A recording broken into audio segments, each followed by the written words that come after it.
Saudara-saudara, siapakah yang menciptakan Indonesia? Siapakah yang menciptakan Pulau Sumatera, Jawa, Madura, Kalimantan, Papua? Siapa saudara-saudara?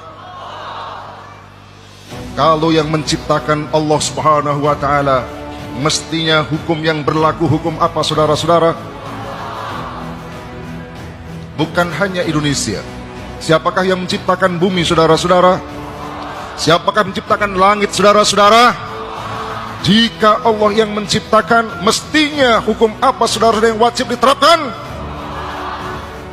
Lalu atas dasar apa? Lalu atas dasar apa orang yang tinggal di negeri ini mengatakan, kami tak mau dengan syariat Islam, kami tak mau dengan hukum Allah Subhanahu wa Ta'ala?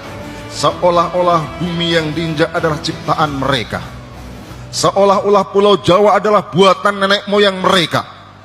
Betul? Apakah Jawa, Pulau Jawa, Sumatera buatan nenek moyang mereka? Apa yang membuat berat untuk tunduk kepada Allah Subhanahu wa Ta'ala, sementara dia berada di bumi milik Allah, memakan rizki milik Allah Subhanahu wa Ta'ala? Bahkan saudara-saudara, dia juga diciptakan oleh siapa? Yang menciptakan saudara-saudara? Siapa yang menciptakan kita saudara-saudara? Dari apa kita diciptakan? Dari apa kita diciptakan saudara-saudara? Allah berfirman, alam nakhluqkum min ma'in mahin waja'alnahu fi qararin makin faqadarna fani'mal ila qadarin ma'lum faqadarna fani'mal qadirun. Allah berfirman, alam nakhluqkum min ma'in mahin, tidakkah min ma'in mahin, dari air yang hina? Sebagian tafsir mengatakan mimma immahin, maknanya mimma'in dhaifin hakir, dari air yang hina, yang dhaif, yang lemah, yang hakir, yang menjijikkan, yang rendah. Saudara-saudara, dari apa kita diciptakan? Dari sesuatu yang rendah, sesuatu yang hina, sesuatu yang menjijikkan. Ada yang lahir sendiri, ada yang bisa menjadi manusia sendiri. Siapa yang menciptakan kita? Lalu bagaimana mungkin tatkala sudah menjadi manusia menjadi musuh Allah Subhanahu wa Ta'ala? Awalam yarul insanu anna khalaqnahu min nutfatin fa idza huwa hasimun mubin. Apakah manusia tidak melihat? Awalam yarul insanu anna khalaqnahu min nutfah, sesungguhnya kami telah ciptakan mereka dari nutfah. Ketika sudah menjadi manusia, lalu menempati kekuasaan, fa idza huwa hasimun mubin, dia menjadi musuh yang nyata. Apa menjadi musuh yang nyata bagi Allah? Memusuhi agamanya, memusuhi syariahnya, memusuhi nabinya, memuji para pejuang-pejuang yang menegakkan syariahnya. Itulah mereka yang menjadi musuh yang nyata bagi Allah Subhanahu wa Ta'ala. Fa idza huwa hasimun mubin. Saudara-saudara, Allah Subhanahu wa Ta'ala menciptakan manusia bukan untuk dibiarkan begitu saja. Allah menciptakan manusia bukan kemudian dibiarkan mereka beraktivitas apa saja. Ayaksabul insanu ayyutsraka suda. Apakah manusia mengira bahwa mereka diciptakan lalu kemudian mereka dibiarkan begitu saja? Beramal, bekerja apa saja yang dia kehendaki, mengambil hukum apa saja yang dia sukai? Tidak. Ayaksabul insanu ayyutsraka suda.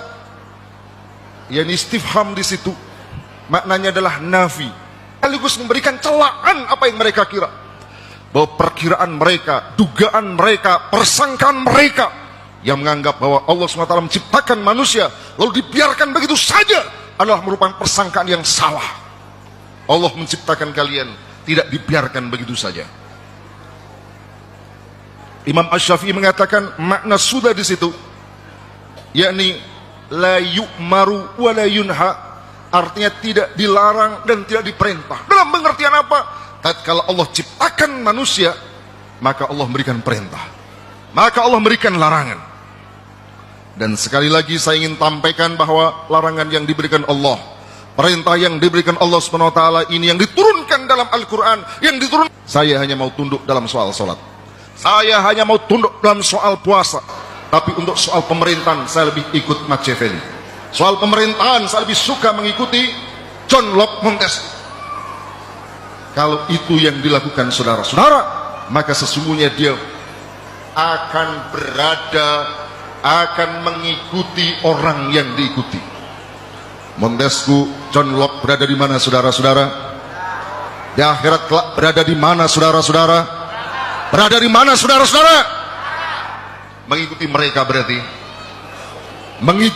berarti akan mengantarkan mereka berada di tempat yang sama. Mengapa ada mengaku dirinya muslim lalu menolak syariah, lalu menolak khilafah, menolak hukum Allah Subhanahu wa taala, dan menganggap hukum yang dibuat oleh manusia lebih baik daripada hukum Allah Subhanahu wa taala?